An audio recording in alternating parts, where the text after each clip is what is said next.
তুমি তো ইচ্ছে করলে ফুলও হতে পারতে, কিংবা নীলাভ সমুদ্রের জল। তুমি তা না হয়ে হয়েছ প্রেমাংশু রাত্রির চন্দ্র। আমি শুধু তোমার জ্যোৎস্নার আলোই পাই,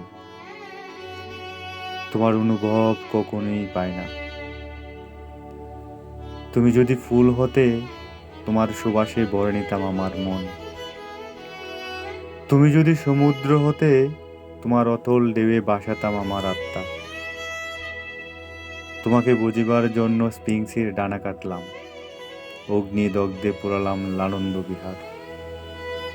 সুদূর মক্কা থেকে সিন্ধু বিজয় করলাম, মঙ্গোলিয়া, চীন, পারস্য, বেবিলন, কনস্টান্টিনোপলের প্রাচীরও বিধ্বংস করলাম, শুধু তোমার চরণের প্রণতির জন্য।